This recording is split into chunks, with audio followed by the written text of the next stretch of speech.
안녕하세요. 저는 일남일녀를 둔 40대 중반의 워킹맘입니다.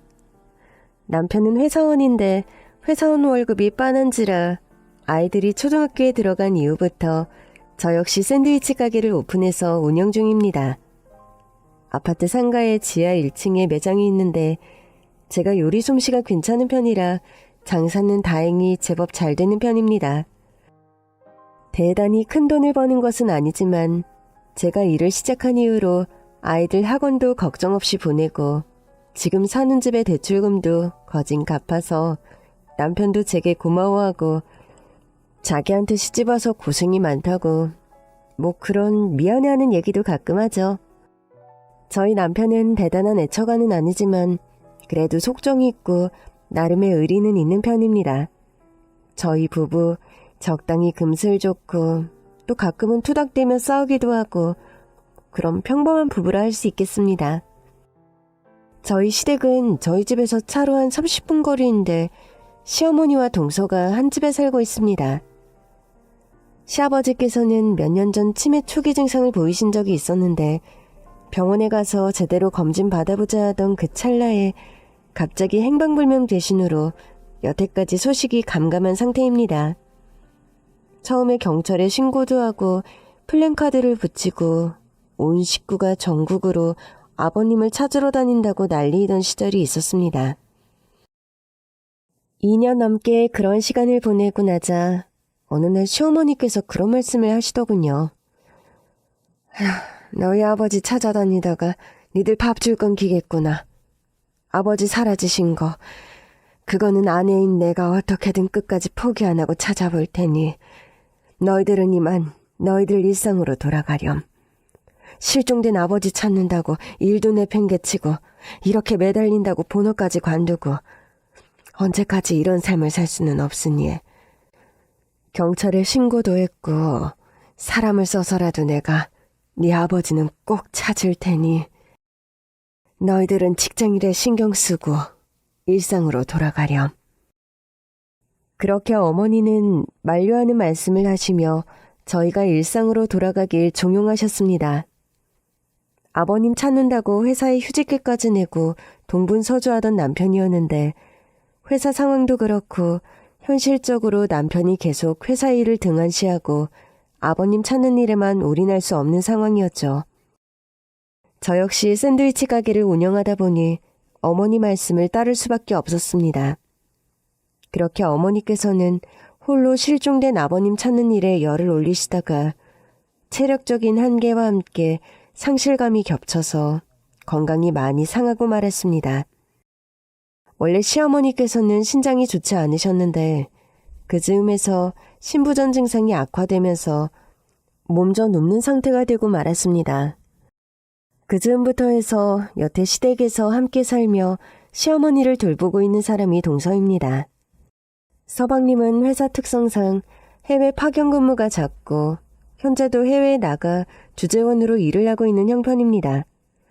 동서는 남편도 없는 시댁에서 홀로 아픈 시어머니를 돌보며 시집살이를 하고 있는 것이죠. 동서는 가정주부이고 아직 아기가 없는 상황이라 저보다 시간적인 여유가 있는 편이긴 하지만 요새 며느리들이 남편도 없이 혼자 시집살이하면서 아픈 시어머니 간호하려고 드는 여자들이 흔치 않잖아요. 사람들은 이런 동서를 착하다고 칭찬하고 저 역시 동서에게 고마운 마음이 큰 것이 사실이랍니다. 해서 어버이날이나 이런 때 시어머니에게 용돈을 드릴 때는 꼭 동서에게도 상품권을 건네거나 생활비에 보태 쓰라고 따로 용돈이라도 조금 더 챙겨주려고 한답니다. 한사코 거절하다가 받은 동서인데 마음도 참 착하고 천성이 반듯한 사람이란 생각이 드는 동서입니다. 시어머니께서는 시아버지가 실종된 이후 상실감이 크셨는데 동서의 극진한 간호로 많이 회복되셨습니다. 동서 요리 솜씨가 좋은 편인데 시어머니 식단까지 철저하게 신경 써서 잘 챙겨주는 바람에 시어머니 건강도 많이 회복되었죠. 시어머니께서 신장이 안 좋으셔서 짠 음식도 절대 피해야 하고 외식도 잘 못하시는데 이런 시어머니를 위해 저염 식단을 손수 준비해서 몇 끼 준비하는 동서입니다. 아휴, 둘째가 아니었음. 나는 아마 진작에 이 세상 사람이 아니었을 거다. 내가 딸이 없어 나서 말년이 서럽겠거니 마음 비우고 있었는데 이렇게 딸 같은 며느리가 들어올 줄 누가 알았어. 그러게요, 어머니. 요새 딸도 동서처럼 그렇게 매끼 식사 따로 준비해서 챙겨주는 딸이 잘 없는데 어머님은 진짜 그런 면에서 복 받으셨어요. 동서, 참 수고가 많고 내가 해야 할 일을 동서가 대신해 주어서 늘 미안하고 고맙네. 아니에요, 형님. 형님은 애들도 둘이나 되고 가게 운영하느라 바쁘셔서 짬이 나질 않으시잖아요. 제가 사정을 다 아는데 너무 그리 생각하지 마셔요. 제가 동서에게 미안해서 인사치레를 하면 동서는 웃으며 저를 이해한다 말해주곤 하였습니다. 그러나 말이 쉽지 아픈 노인 간호한다는 일이 보통 일이 아니라는 것을 아는 저는 동서에게 늘 미안하고 고마운 마음이 컸습니다. 해서 동서 생일도 꼭 집안에서 제가 먼저 나서서 챙기고 챙겨줄 수 있는 구실이 있을 때는 어떤 방식으로든 동서를 챙기려고 노력하는 편이었죠. 동서의 극진한 간호에도 불구하고 최근에는 시어머님의 건강이 또 안 좋아져서 집안 식구들이 걱정이 컸습니다. 시어머니가 신장병 환자이긴 하지만 점차 호전이 되어서 다행이라고 생각했는데 어찌된 영문인지 병원에서 그런 말을 했다고 합니다. 하루라도 빨리 신장 기증자를 찾아서 이식 수술을 받지 않으면 오래 살기 힘드실 것 같다고요. 청천벽력 같은 의사의 선고에 저희 집안에는 그야말로 난리가 났죠. 온 식구들이 나서서 기증자 적합 검사를 받았는데 남편이나 서방님을 비롯해서 그 누구도 시어머니에게 신장을 기증해 줄 수 있는 적합자가 아니란 판정 결과가 나왔습니다. 너희들 결과에 너무 상심하지 말거라. 솔직히 너희들이 자식된 도리로 검사 받는다고 할 때도 내 마음이 편한 게 아니었다. 생때같이 젊은 자식들 앞으로 직장 생활하고 돈 벌어 살려면 힘든 일이 한두 가지가 아닐 텐데 그러려면 건강이 최우선인데 멀쩡한 자식들 몸에 칼대게 하는 게 내가 결코 바라는 바가 아니다. 네 아버지도 이제 거의 생사가 불분명한 마당에 늙은 내가 꾸역꾸역 살자고 자식들 몸에 칼대는 거 도리도 아닌 것 같고 나는 살 만큼 살았으니 너희들도 그만 신경 쓰고 살아가지는 날까지 그저 병원 부지런히 다니고 그러면서 버텨보려고 한다. 그렇게 초연하게 말씀하시는 시어머니셨습니다. 그러면서 아무래도 꿈이 심상치 않다면서 시아버지가 돌아가신 것 같으니 올해부터는 시아버지 실종날을 기일로 해서 제사를 지내자고 하시는 겁니다. 어머님, 대체 무슨 꿈을 꾸셨길래 아버님 제사를 지내려고 하세요? 내가 웬만해선 꿈을 잘 안 꾸는데 요사이 계속 너희 시아버지가 꿈에 나타난다. 검은 양복을 입고 버스 같은 것에 올라 손을 흔들며 사라지시는데 아무래도 너희 시아버지 더 이상 이 세상 사람이 아닌 게 틀림이 없는 것 같구나. 어젯밤 꿈에는 검은 양복을 입은 네 시아버지가 날 찾아와서 손을 내미는데 병원에서 하는 말도 그렇고 나 역시 살 날이 얼마 남지 않은 것 같고 살아생전 네 아버지 제사는 지내고 가야 나도 마음이 편할 것 같다. 어머님, 그런 말씀 마세요. 신장 기증자 분명히 나타날 거예요. 그리고 꿈이란 게 현실의 반대라고 하는데 그런 찜찜한 꿈을 꿨다고 너무 안 좋게 생각하지 마시고요. 일단 시어머니 마음을 달래드리려고 했지만 시아버지 제사를 지내겠다는 뜻이 원체 확고하셔서 저와 동서는 상의 끝에 시아버지 제사를 지내기로 합의를 보았습니다. 그렇게 시간이 흘러 시아버지 제삿날이 다가왔고 저는 평소 시어머니 병수발을 동서에게 전담시키는 형편이라 미안한 마음이 들어서 약속한 시간보다 조금 일찍 시댁에 도착했습니다. 조금이라도 빨리 가서 제수 음식 만드는 일을 돕자. 그런 생각이 들어서였죠. 약속 시간보다 2~3시간 일찍 도착해서인지 시댁 집안이 조용하더군요. 보니까 시어머니께서는 낮잠을 주무시다 잠깐 깨서 절 보며 아는 체를 하시더군요. 시어머니 말씀이 동서가 멋빠뜨린 재료들이 몇 개 있다고 하면서 시장에 갔는데 조금 있으면 돌아올 테니 그동안 너도 좀 쉬고 있어라. 뭐 그런 말씀을 하시며 다시 자리에 누우시더군요. 저는 시어머니가 주무시도록 안방문을 닫고 살며시 주방으로 갔습니다. 동서가 올 때까지 재수 음식 만드는 재료 준비라도 대충 해놓자 하는 생각에서였죠. 냉장고 문을 열어서 산적 재료들을 꺼내 고기를 썰고 밑간을 하고 꼬치에 끼워두고 또 나머지 전을 만들 재료들도 꺼내서 손질을 하는데 문득 극심한 두통이 밀려오더군요. 요즘 들어 부쩍 갑작스런 두통 증세가 나타나 몇 시간씩 고생하고 나는 편이어서 저는 당장 약국에 다녀오려다가 두통약 정도는 집에도 있겠거니 생각하고 일단 구급상자 같은 것을 찾아보기로 마음먹었습니다. 거실 TV 밑에 서랍장을 열어봤는데 그곳에 마침 구급상자가 하나 놓여있더군요. 옳다구나 하고 열어서 약을 찾아보는데 밴드나 연고 같은 것은 잔뜩 들어있는데 또 두통약은 보이지 않는 겁니다. 어디에 있나 여기저기 찾아보다 저는 부엌에 찬장을 한번 열어보았습니다. 아니나 다를까 해열제니 진통제 따위가 찬장 구석 안쪽에 놓여있는 것이 보이더군요. 잘됐다 싶어서 두통약을 꺼내려다 뭔가 서류 뭉텅이들이 한아름같이 쏟아져서 저는 뭐지 싶어 자연스레 살펴보게 되었습니다. 그런데요, 그 서류 뭉치들의 실체를 확인하는 순간 저는 너무 깜짝 놀라면서 하마터면 그 자리에서 소리를 지를 뻔했습니다. 보니까 시아버지와 관련된 각종 문서와 서류들이었어요. 서류를 찬찬히 훑던 나는 시아버지가 현재 멀쩡히 살아계신 데다 지방 외곽의 낯선 요양원에 거주하고 계시다는 사실까지 알게 되었습니다. 게다가 더 경악스러웠던 것은 시아버지 명의의 여러 재산들이 모두 동서 앞으로 명의 이전이 되었다는 사실이었죠. 대체 서류들의 내용을 읽고 또 읽으면서도 저는 이게 대체 무슨 상황인가 싶어 갈피를 도통 잡을 수 없었습니다.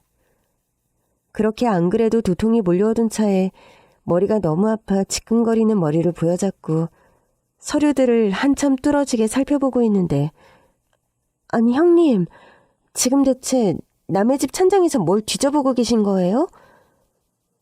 깜짝 놀라 뒤를 돌아보니까 동서가 두 눈을 부릅뜨고 저를 무섭게 노려보고 있는 겁니다.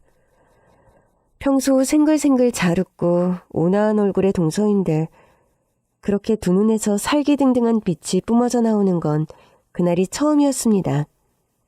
동서의 낯선 표정과 표독스런 눈빛이 너무 생경하고 경악스러웠으나 저는 짚고 넘어가야 할 상황이 분명했기에 동서에게 따져 물었죠. 아니 동서, 말이 좀 그렇다? 남의 집 찬장이라니. 여기는 분명 어머님 아버님 댁이고 나나 동서나 이 집 며느리인데 남의 집 찬장이란 표현은 말이 안 되지. 지금 그리고 그게 중요한 게 아니잖아. 이 서류들 정체가 뭐야? 이거 다 어떻게 된 영문인지 동서가 제대로 설명을 좀 해봐. 그러니까 왜 남의 물건을 그렇게 막 함부로 뒤지시는 거냐고요. 형님이 알 필요 없는 일들이니까 이리 주세요. 이렇게 남의 개인정보 몰래 열람하시는 거 범죄라는 거 모르세요? 범죄라니. 지금 그런 두리뭉술한 변명으로 넘어갈 상황이라고 생각해? 다른 건 몰라도 이건 아니야. 동서, 제대로 설명해봐. 아버님 살아계신 거 맞아? 아버님, 지금 이 주소의 요양원에 거주하고 계신 거 사실이냐고. 아니, 네 아버님이 살아있다니 그게 무슨 말이야. 애미야, 너 분명히 너 지금 아버님이 살아계시다고 했지. 둘째야, 이게 대체 무슨 말이냐. 부엌에서 언성이 높아지는 소리를 듣고 잠에서 깬 시어머니께서 오셔서 참견을 하시고야 말았죠. 마침 그때 저희 남편도 집으로 들어오며 무슨 일이냐고 따져 물었고요. 동서는 갑자기 바닥에 제가 아무렇게나 흩뿌려버린 서류들을 정신없이 주워 담더니 말도 없이 집을 쌩하니 나가버리는 겁니다. 저와 남편이 잡을 새도 없이 뭐 자기가 꼭 억울한 일을 당하기라도 한 사람처럼 펑펑 눈물까지 흘리면서 나가버리는데 정말 어이가 없는 것은 저였죠. 아니 여보, 무슨 일이야? 재수씨하고 싸웠어? 안 그래도 어머니 모시고 살면서 고생 많은 재수씨하고 싸울 일이 뭐가 있다고. 사람 참. 읽어둔다고 빨리 집에서 나간 사람이 이게 무슨 일이야. 당신은 상황을 모르면 그딴 소리 그만해. 내가 찬장에서 대체 뭘 발견했는지 알기나 해? 아버님 실종돼서 돌아가신 줄 알았던 아버님이 멀쩡히 살아계시다고. 게다가 동서가 식구들 몰래 요양원까지 알아봐서 거기에 모신 것 같아. 아버님 명의 재산 같은 것들 죄다 동서 앞으로 명의 이전되어 있고. 당신이나 서방님 여태 이런 사실 하나도 모르고 있었지. 뭐라고? 내가 아까 흘려들은 말들이 그럼 다 사실이란 말이냐? 아이고 영감.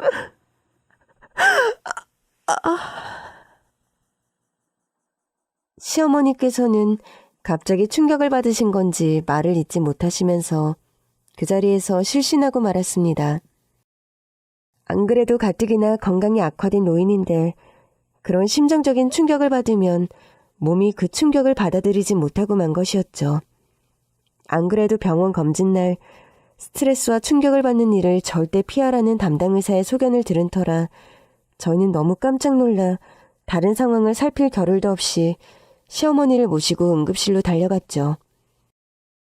동서는 그날 하루 종일 전화를 받지 않았고 저는 시어머니께서 응급처치를 받으며 안정을 찾는 동안 남편에게 그간의 사정을 자세하게 모두 얘기했습니다. 시댁에 일찍 도착한 제가 부엌에서 일을 하다 찬장에서 어떤 서류들을 발견했는지 죄다 털어놓았죠. 당신 말 듣고 보니까 이거 그냥 넘어갈 상황이 절대 아니네. 미안해. 괜히 애먼 당신한테 야단이나 치고. 당장 내일 변호사부터 사고 민준이한테도 귀국하라고 일러야겠어. 그래요. 상황이 상황이니만큼 서방님도 당장 귀국하라고 해요. 어머님 기증자 검사한다고 한국 왔다 간 지 얼마 되지 않긴 했지만 지금 이 상황을 서방님도 분명히 아셔야 하고 해결하는 데 있어서도 서방님 역할이 분명히 필요할 것 같네요. 시어머니께서도 수액을 맞고 병실에서 회복되시면서 침착함을 되찾고 저희 부부에게 신신당부를 하시더군요. 대체 어떻게 된 일인지 너희가 제대로 좀 정확하게 알아보라고요. 저와 남편은 당장 변호사를 알아봤고 아버님 명의의 여러 재산들에 관해서도 등기부 등본을 떼어보는 등 여러 사실 확인 절차에 당장 들어갔습니다. 그리고 아버님이 거주하는 걸로 보이는 요양원에 당장 전화를 걸어 아버님 성함을 얘기하고 그런 노인이 거주하고 있는지 물었습니다. 어떤 관계시길래 그런 걸 물으시죠? 저는 며느리이고 제 옆에는 아들인 남편도 있습니다. 필요하시다면 가족관계 증명서도 얼마든지 보여드릴 수 있어요. 아, 그러시다면 상관없습니다. 김명일 씨 여기 요양원에 거주하고 계신 거 맞아요. 면회를 원하신다면 가족관계 증명서 챙겨서 방문해 주십시오. 간호사의 말을 들은 저와 남편은 기함하고 말았죠. 일단 직접 찾아가서 아버님의 생사를 확인하는 것이 우선이었습니다. 동서는 그렇게 시댁에서 집을 나간 이후로 감감무소식, 아예 전화도 받지 않고 집에도 들어오지 않고 있었습니다. 본인이 잘못한 게 없다면 저렇게 뒷고문이 뺄 일이 하나 없잖아? 동서, 사람 그렇게 안 봤는데 정말 여러 가지로 너무 냄새가 나네. 아니, 어떻게 멀쩡히 살아계신 아버님을 돌아가신 사람 취급하면서 제사까지 지냈는데 저렇게 모른 척을 할 수가 있냐고. 일단 요양원에 가서 아버님 얼굴 확인하자. 지금은 그게 급선무인 것 같네. 저와 남편은 그렇게 당장 아버님이 계시다는 요양원으로 달려갔습니다. 요양원에 도착해서 남편과 저의 가족관계 증명서를 제출하니 담당 간호사가 당장 시아버지가 있는 곳으로 저희를 안내해 주더군요. 방에 도착해서 확인한 아버님의 몰골은 차마 입이 떨어지지 않을 정도로 처참했습니다. 아버님, 저 첫째 며느리예요. 제 얼굴 알아보시겠어요? 아버지, 저희는 아버지가 돌아가신 줄 알고 제사까지 지내려고 했는데 이렇게 멀쩡히 살아계시면서 왜 연락 한 통 없으셨어요? 아버지. 누구시여? 누구시길래 초면에 날 보자마자 이렇게 눈물 콧물을 짜는 거야? 우리 아들은 외국 나가 있고 며느리가 날 가끔 보러 오는데 내가 또 아들이 있고 며느리가 있었나? 아버님, 저 첫째 며느리 화정이고 여기 이 남자가 아버님 첫째 아들 김건영이잖아요. 기억 안 나세요, 아버님? 아버님 예전에 사라지실 때만 해도 이 지경이 아니셨는데 몸은 또 왜 이렇게 마르셨어요? 예? 식사를 제대로 못하신 건진 몰라도 예전보다 10kg 넘게 훨씬 살이 빠져 보이는 시아버지 외양이 무척 걱정스럽더라고요. 남편은 그런 아버지의 몰골을 보곤 울음을 터뜨리더니 쉽사리 울음을 그치지 못했습니다. 평소 울음이 많은 사람이 아니고 툭하면 우는 스타일이 아닌데 계속 그렇게 흐느끼는 남편을 보고 있자니 저도 마음이 무척 좋지 않더군요. 대체 어떻게 방치했길래 노인이 이 지경이 되도록 그냥 두었을까?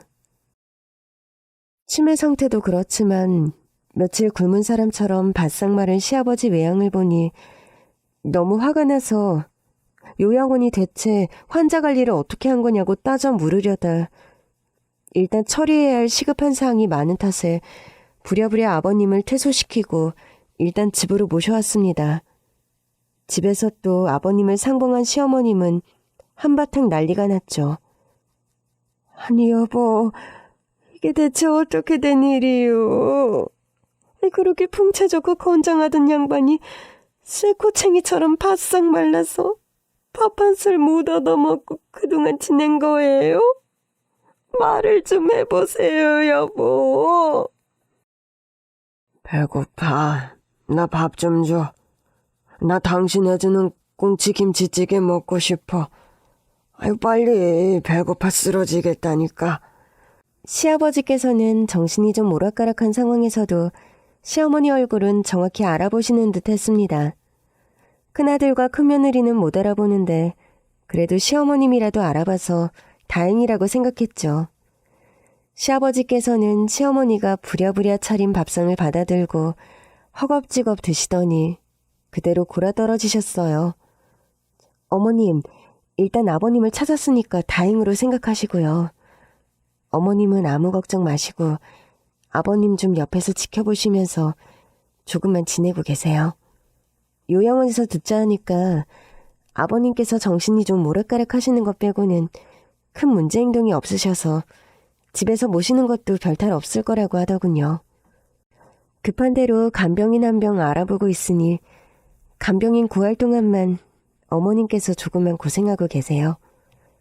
네, 엄마, 그렇게 해요. 일단 제주시 행방도 찾고 우리 몰래 상속 포기 절차까지 밟아놨던데 그런 골치 아픈 일들을 처리하려면 시간이 좀 걸릴 테니까 일 마무리될 때까지 엄마는 집에서 아버지랑 잘 지내고 계세요.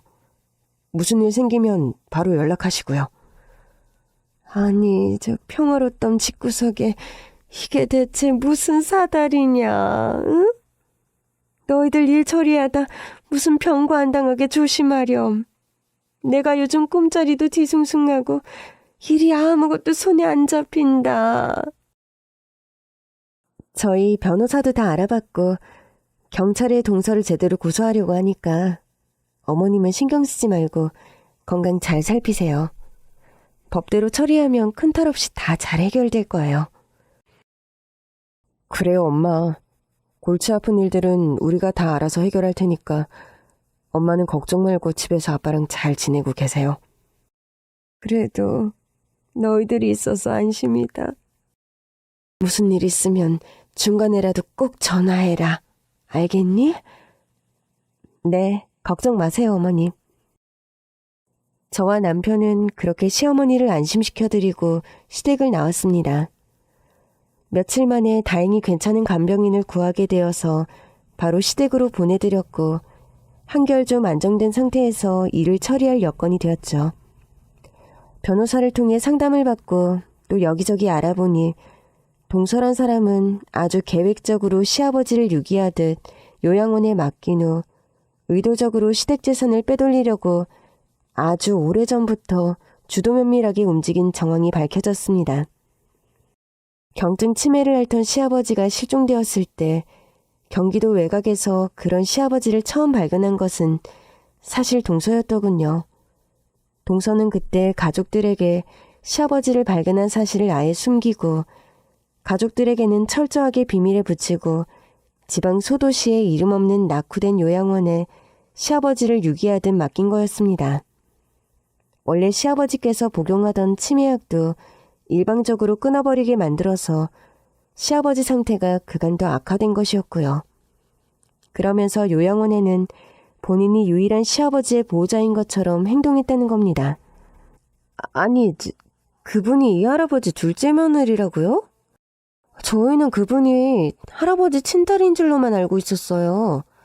게다가 다른 형제자매도 아무도 없고 무남동녀로 자란 유일한 딸이라면서 자기는 생활고로 바빠서 자꾸 찾아오지 못하니까 알아서 케어해달란 식으로 말했고요. 간호사 말을 듣는데 정말 너무 어이가 없더군요. 시아버지 명의로 되어 있던 경기도 광주의 상가 건물과 약간의 토지, 보험금들에 관해서도 모두 동서 명의로 소유권을 변경해 놓은 사실까지 모두 탄로가 났죠. 시아버지가 중증의 치매라며 금치산자 판정 비슷한 것을 받게 하면서 동서가 모든 재산에 관한 권리를 대행한다. 그런 절차까지 밟아놓고 계획적으로 시댁 재산을 가로채려 한 혐의를 도무지 부인할 수 없는 상황이었습니다.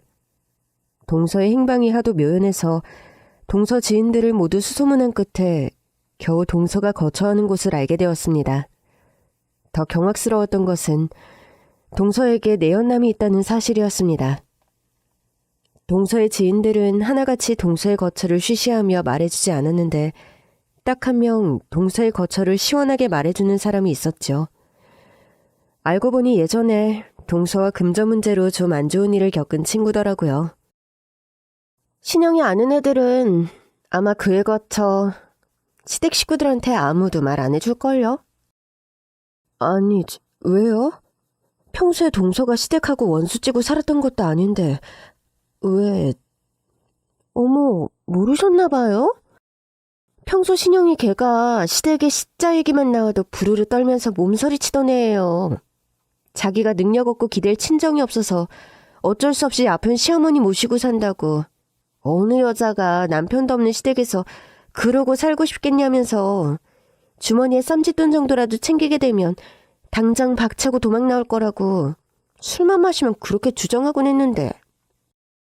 아니죠. 그럼 그쪽은 동서 친구라면서 그런 얘기를 되게 아무렇지 않게 하네요? 그것도 좀 이상해 보이는데요? 제가 신영이 오랜 친구긴 하지만 그렇게 사이가 좋지 않아요. 하도 오래 알고 지내서 신영이 친한 주변 애들을 저도 알고 지내다 보니 신영이 상황을 잘 아는 것뿐이고요. 몇 년 전에 신영이 말 믿고 돈을 좀 투자했는데 홀랑 날리고 한 푼도 못 건졌거든요. 솔직히 그때 신뢰를 많이 잃었어요. 저희가 모르는 동서의 사정이 한두 가지가 아님을 그때 저와 남편은 알게 되었죠. 동서가 거처하는 곳을 그렇게 동서에게 좋지 않은 감정을 가지고 있는 동서 친구를 통해 알게 되었고 그 거처를 찾아갔을 때 저와 남편은 또 기함할 만한 소식을 접했죠. 동서가 산다는 집 주소를 가지고 그곳을 찾아갔는데 좀 복잡해서 헤매던 차에 순찰을 돌던 경비 아저씨에게 땡동 땡호로 가려면 어찌 가야 하냐고 물었더니 그 젊은 신혼부부가 사는 집 말이요. 여기가 오래된 아파트라 동선이 헷갈린 편인데 4동이라고 표시되었어도 5동 뒤쪽으로 가야 나와요. 여기서 바로 우회전해서 돌아가세요. 저와 남편은 귀를 의심했죠. 신혼부부라니. 설마 동과 호수를 잘못 알고 아저씨가 그렇게 말하는 것은 아닐까? 좀 미심쩍은 마음을 가지고 동서의 거처를 찾아갔습니다. 결국 좀 헤매다 동서의 거처를 찾아가서 초인종을 누르는데 한참을 눌러도 아무도 나오지 않더군요. 포기하고 남편과 제가 돌아가려는 찰나 엘리베이터에서 동서가 내렸습니다. 아니 동서, 식구들 연락은 한 통도 안 받고 대체 어쩌자는 심산이야? 여기서 이럴 게 아니라 어디 들어가서 천천히 말씀 좀 나누시죠. 저는 별로 드릴 말씀이 없어요. 하나부터 10까지 저를 의심하고 몰아가는데 제가 무슨 변명을 한들 의미가 있겠어요? 동서, 오리발 내밀 시점 지나도 한참 지났어. 그렇게 뒷공문이 칠 것 같았음. 애초에 이런 집 버리지도 말았어야지. 아버님 재산 다 동서 명의로 몰래 돌려놓고 무슨 짓을 벌이려고 했던 거야 대체? 어차피 발각될 일이라는 거 모르셨어요? 알만한 분이 이런 상식 밖의 일을 벌이면 어쩌자는 겁니까? 더 이상 실랑이 하고 싶지 않고요. 그럼 뭐 법대로 처리하세요. 저도 더는 변명하고 싶지 않고 드릴 말씀도 없네요. 그렇게 당당하게 빽 소리 지르고 집 안으로 들어가 버리는 동서였습니다. 저는 이건 정말 아니다 싶어 동서의 뒤를 쫓았고 복도식 아파트의 현관문이 닫히려던 찰나 분명히 보고야 말았습니다. 현관문 앞에 3켤레나 넘게 가지런히 놓여있는 남자 신발을요. 동서, 문 열어! 이런 식으로 눈 가리고 아웅한다고 이게 해결될 일 같아? 좋아. 문 안 열어준다니 오늘은 이만 돌아가겠어. 그런데 아마 단단히 마음먹어야 할 거야. 법의 심판 정정당당하게 받을 각오하고 있어. 사람이 못된 짓 하고는 못 사는 법이야. 어떻게 아버님을 유괴하고 본래 요양원에 맡기는 걸로도 모자라 시댁재산을 다 빼돌릴 생각을 해? 간도 그치 정말. 법 운운했으니 뭐 좋아. 동서 말 맞다나 법대로 가보자고 어디. 저는 대꾸 없는 동서를 향해 그렇게 쏘아붙이고 남편과 일단 그 자리를 떠났습니다. 여보, 동서가 아무래도 혼자 사는 것 같지가 않네. 같이 사는 남자가 있는 것 같아. 뭐라고? 그건 또 무슨 뚱딴지 같은 소리야. 당신은 이런 상황에서 그런 말이 나와? 내가 뭐 귀신 씌었다고 그런 허튼 소리를 하겠어. 동서가 아까 문 쾅 닫고 들어가는데 현관문을 열린 틈으로 다 봤어. 남자 신발 몇 켤레나 놓여있는 거. 이런 엄청난 일을... 하긴 재수씨 혼자서 벌일 리가 만무하기도 하다. 대체 어떤 꿍꿍이로 이런 되도 않는 일을 벌인 건지 알아봐야겠다. 당신 진정하고 얼른 가자. 재수씨도 저 안에 있는 사람도 정체를 모르니 우리 여기 있다 괜히 험한 꼴 당하지 말고 일단 자리를 떠나자고. 저는 남편의 말이 맞다고 생각이 들었고 일단 자리를 떠나 로펌의 모든 일을 의뢰했습니다. 로펌의 변호사 역시 동서에게 내연남이 있다면 정황 증거를 확실히 해두는 것이 좋을 것 같다는 의견을 비추더군요. 저와 남편은 그날로 사설 탐정을 알아봤고 동서의 뒤를 캐기 시작했습니다. 열흘도 채 안 되어서 일을 부탁한 사설 탐정에게서 연락이 왔고 그 사람으로부터 알게 된 동서의 실체는 더욱 충격적이었습니다. 동서라는 여자분한테 사실혼 관계의 남성이 있는 것이 맞습니다. 그런데 둘의 관계가 시작된 시점이 꽤 오래던데요? 동서라는 분이 이댁 시집 온 게 6년 전이라고 하셨는데 이 남성분과는 8년 전부터 연인 관계였다는 주변 진술을 확보했습니다. 보세요. 벌써 이 시점부터 둘이 숙박업소를 함께 출입한 기록부터 해서 하나하나 증거를 보여주는데 정말 빼도 박도 못할 정황 증거들이 넘쳐났고 저와 남편은 너무나 경악스러운 사실 앞에 너무 충격을 받아서 한동안 아무런 말도 못할 지경이었습니다. 너무 막장 같은 진실이라 저희가 받아들이는데 시간이 좀 필요할 것 같네요. 중요한 사실들 알아오시느라 수고 많으셨어요. 여기 사립입니다. 감사합니다. 저도 뭘 캐내는 입장이지만 이렇게 안 좋은 일을 가지고 의뢰인을 찾아뵐 때는 마음이 안 좋은 게 사실입니다. 그래도 모쪼록 일 처리 잘 하시길 바랍니다. 그렇게 사설탐정에게 건네받은 자료들을 법원에 증거로 제출하고 동서의 범죄 혐의를 물어 경찰서에 고소하고 진안한 과정들이 이루어졌고 그동안 서방님은 파견 근무 나갔던 해외지사에서 귀국하여 집으로 돌아왔습니다.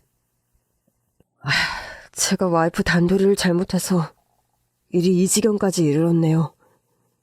형님과 형수님 뵙기에 면목이 너무 없습니다. 정말 너무 죄송해요. 서방님께서 그렇게 말씀하실 일은 아니죠.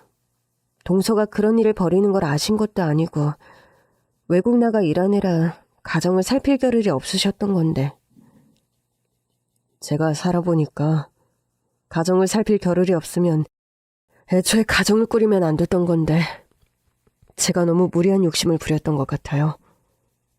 이제라도 일을 바로잡을 수 있게 돼서 다행이긴 하지만요. 서방님은 귀국 즉시 동서를 상대로 법적인 여러 절차에 들어갔고 그 중에 하나는 이혼 소송도 있었습니다. 몇 년에 걸쳐 이루어진 동서의 외도 사실이 밝혀진 상황이어서 동서는 명백한 유책 사유자였고 이혼은 빠르게 성립되었죠. 그리고 동서가 벌였던 여러 가지 범죄 사실들, 시아버지를 가족들 몰래 요양원에 유기하려 했던 일과 재산을 모두 동서 앞으로 빼돌린 일들 역시 법의 심판을 받게 되었습니다. 시아버지께서는 중증의 치매로 제대로 된 의사결정 능력이 없는 심신미약의 상태였음이 인정되어 동서 앞으로 소유 이전이 되었던 시아버지의 재산은 모두 다시 시아버지 명의로 되찾아오는 법적 절차가 이루어졌습니다. 동서는 여러 가지 범죄 혐의가 가중처벌되어 중형의 실형을 선고받아 교도소에 복역하게 되었고요. 여러 가지 복잡한 일들을 처리하다 보니 또 시어머니의 악화된 건강이 문제였습니다. 시아버지께서는 그나마 집으로 모신 후 간병인의 케어를 받으면서 치매약도 새로 복용하게 되면서 많은 호전이 있어 다행이었는데 시어머니 건강이 악화일로에 있었죠. 저는 복잡한 가정일부터 해결해야겠다는 생각에 과감하게 일단 운영하던 샌드위치 가게를 한동안 잠정 휴업하기로 했습니다. 가와만사성이라고 가정일이 해결이 안 되면 그 어떤 일도 제대로 나아갈 수 없다는 이치를 몸소 깨달은 저였으니까요. 신장이식 기증을 하루라도 빨리 받아야 시어머니 건강이 회복되는 상황이었고 병원에서의 절차에 따라 기증 순서를 기다리는 일은 너무 하염이었고 기약할 수 없는 상황이었습니다. 해서 연락이 끊겼던 시어머니 쪽의 먼 친척분들까지 한 분 한 분 연락처를 수소문해서 직접 찾아뵙고 기증 의사를 여쭈어보고 현재 저희 집 사정을 소상히 말씀드렸죠. 그렇게 한 달 넘게 제가 동분서주한 결과 멀리 일본에 사시는 시어머니의 팔촌 언니와 연락이 닿았고 기증자 적합검사를 받기 위해 한국에 귀국한다는 전화를 받을 수 있었습니다. 저는 결과에 상관없이 너무나 그 뜻이 감사해서 직접 공항에 모시러 가서 병원에 가서 함께 기증자 적합검사를 받는 과정도 모두 도와드렸습니다. 지성이면 감천이라더니 다행히도 그 일본에서 오신 시어머니의 팔촌 언니와 시어머니는 서로 신장을 기증해줘도 무리가 없는 체질과 결과가 나왔답니다. 시어머니보다 2살이 많으신 분이었는데 다행히 큰 지병도 없고 건강하셔서 당장 수술을 받기에도 무리가 없는 상황이었죠. 어르신, 정말 감사드립니다. 저희 어머니께서 기증자를 찾지 못해 잘못되시는 건 아니지 너무 걱정이 많았는데 이렇게 큰 결심을 해주셔서 이 은혜는 평생 잊지 못할 겁니다. 그런 말 말아요. 내가 젊어서 이댁 어머님한테 받은 은혜가 많아. 다 갚을 만한 자리라 나도 큰 결심한 거니 너무 그리 인사치레 할 것 없어. 알고 보니 그 사촌 언니는 젊어서 일찍 사별해서 고생을 무척 많이 하며 아들을 홀로 키웠는데 일본으로 건너가 시작할 사업 자금이 한 푼도 없어 동동거리던 때 시어머니께서 처녀 시절 한 푼 두 푼 모아두었던 거금의 쌈짓돈을 조건 없이 사촌 언니에게 주었고 그 돈으로 사업을 시작한 사촌 언니는 자립의 기반이 되어서 사업도 잘 되고 먹고 살만한 형편이 되었다는 겁니다. 그 후에 사업이 잘 되어 사장님 소리 들으며 살게 된 후로는 시어머니께서 그 옛날 보태주신 돈을 배로 갚아주셨다 들었는데 그 고마운 마음이 여태 남아있던 건지 그런 큰 결심을 흔쾌히 해주신 거였더라고요. 그렇게 시어머니는 무사히 신장이식 수술을 받게 되셨고 회복도 큰 탈 없이 잘 되어서 지금은 투석받지 않고도 건강하게 일상을 지낼 수 있을 정도로 많이 회복이 되셨습니다.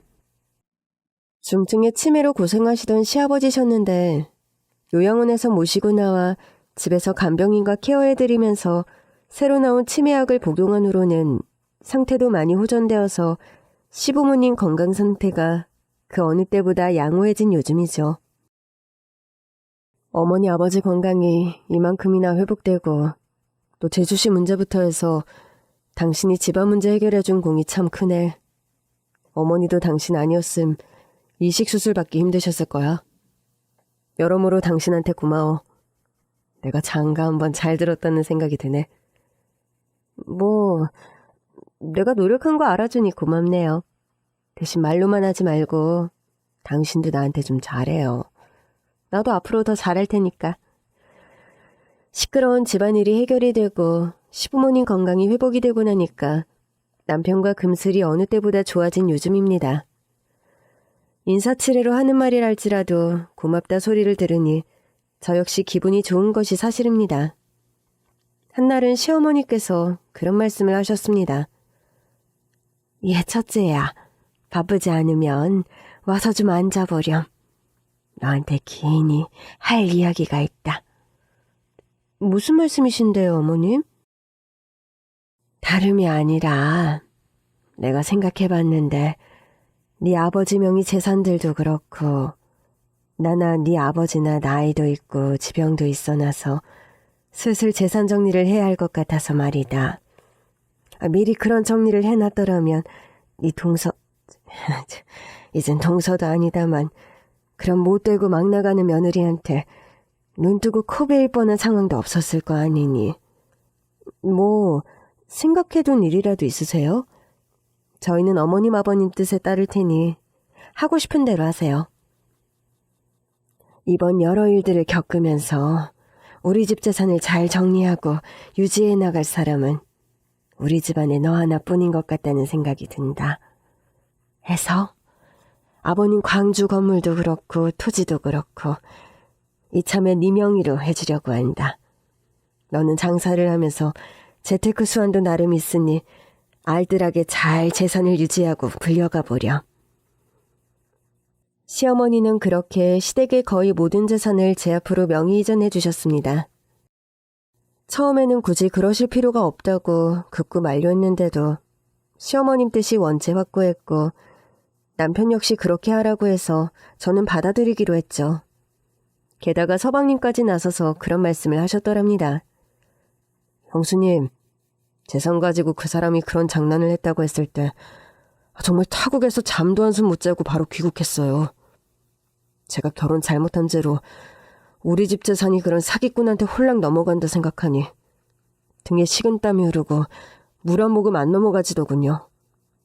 그런데 그런 사태를 다 해결하시고 동분서주 고생하셔서 어머님 목숨도 구해주시고 형수님께 감사한 게 참 많아요.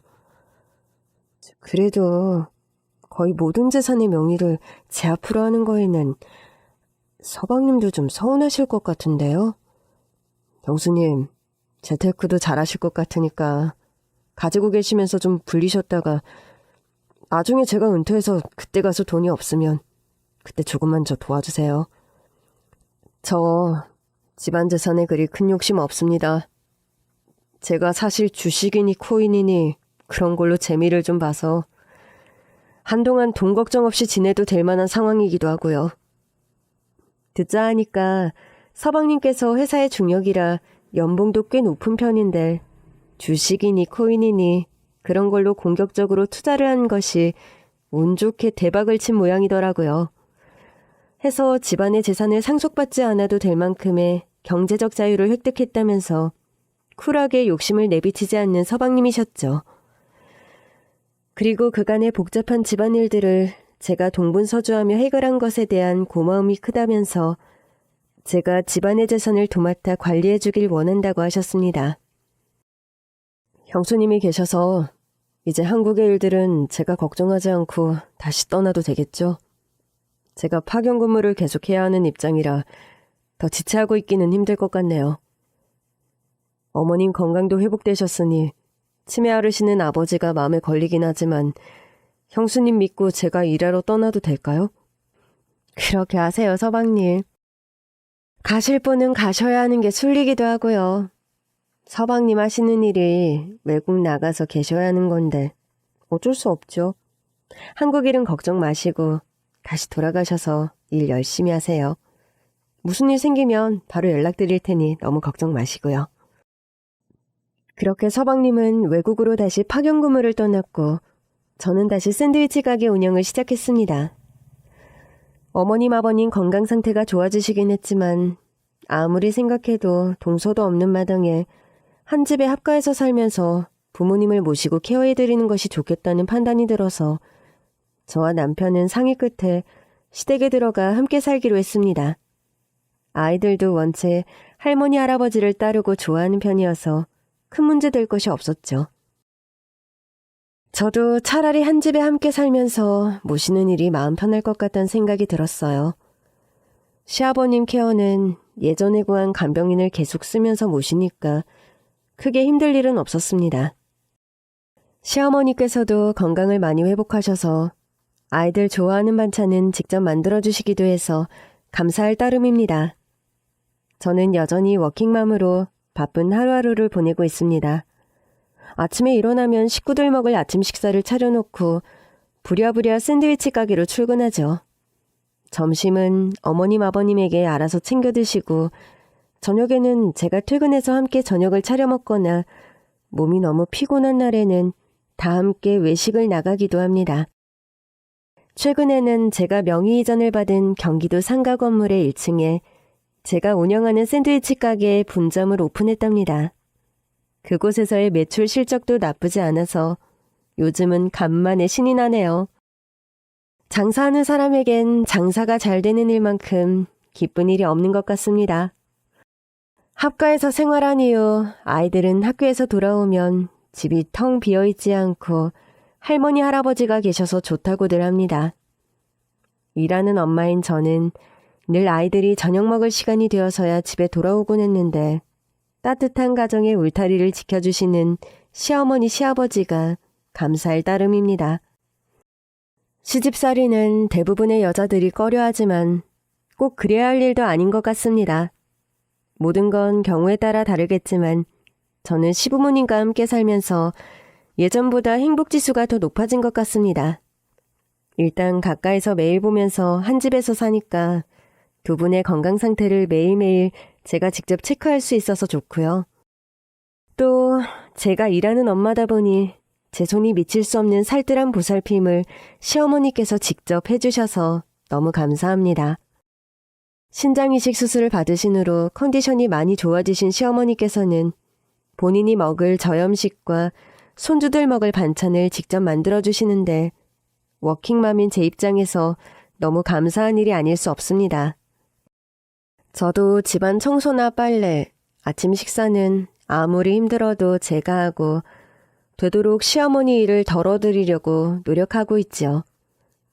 얘 첫째야. 시집살이 한다고 배로 고생할 생각하지 말고 힘들면 늦잠도 자고 편하게 생각했으면 좋겠다. 너도 맞벌이 하느라 힘들고 나도 평생 살림했으니 일주일에 2번 정도는 집 청소하는 아주머니 불러서 쓰자꾸나. 너나 나나 그 정도 사치는 부리면서 살아도 돼. 안 그러냐? 이렇게 너그럽게 이해를 해주시면서 저에게 부담도 주지 않으시고 흔쾌히 도우미 아주머니도 종종 부르시는 시어머니십니다. 제가 요즘 사업도 잘 되고 하다 보니까 이 정도의 사치를 부릴 수 있는 여력이 된다는 것도 행운이죠. 그 어느 때보다 무탈하고 행복한 일상을 보내는 요즘이랍니다. 살다 보니까 이것만큼 복받은 일도 없는 것 같아요. 제 나름 이런 평범하고 행복한 일상을 쟁취하기 위해 다사다난한 일들을 겪어야 했기 때문인 것 같기도 합니다.